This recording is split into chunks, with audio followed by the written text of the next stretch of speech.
Okay, so the book is called or the author, sorry, is a New York Times best-selling author, Lori Wilde.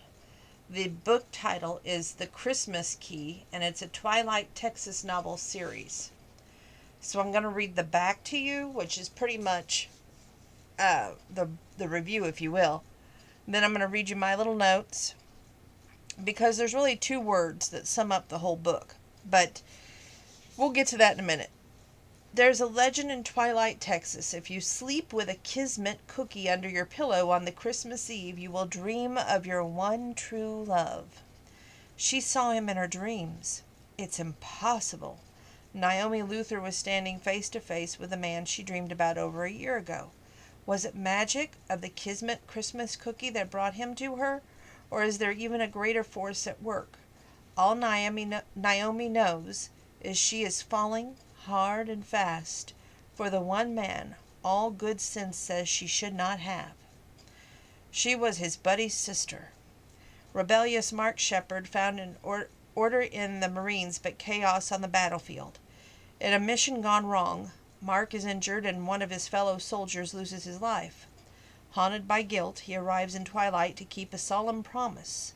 But when the Luthers mistake him for their handyman, he's swept up in playing Santa to his buddy's orphan son and falling hard for Naomi's irresistible bright spirit, sweet and sexy smile. But what will happen when she learns the truth? It says, it's Christmas in Twilight, Texas. The town is decorated, the kismet cookies are baked, and tis the season for love.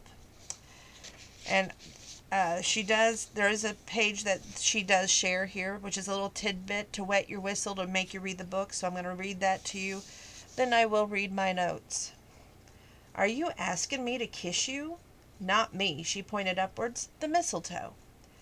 We're standing on a street in front of your house, in public, where everyone and anyone can see. It's out of my hands, she said. You have to kiss under the mistletoe at Christmas. It's the rules, and you don't break the rules. You might need mistletoe to justify wanting to kiss me, Shepard growled, but I don't. Her eyes flew open. Huh? He dipped his head closer, lowered his voice. When I kiss you, woman, it's not going to be because it's the right time.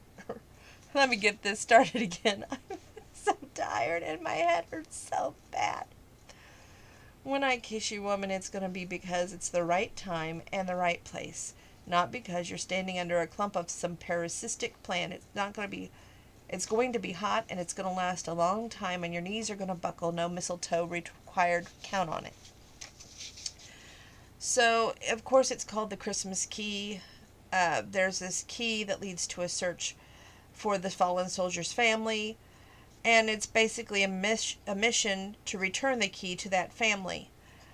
Little does he know it's a plot made up so he can be forgiven in his own self more than forgiveness for losing his buddy, but he carries around this weight on his shoulders because he feels the loss so heavily on his shoulders because it's a loss of his comrade, if you will.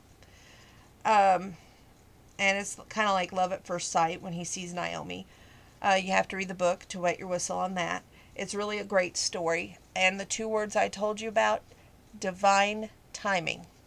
You have to read the book to really read on that. It's got 250 stars. That means you got to read this book. It's that good. Great job, Lori Wilde. And yes, it's an oldie but a goodie, but she's one of my favorite authors. Her and Maisie Yates are always like going, head to head in my book. But I really enjoyed the book. Thank you. And I know if you read it, you will too. So, happy holidays. I'm signing out for tonight, and we'll go from there.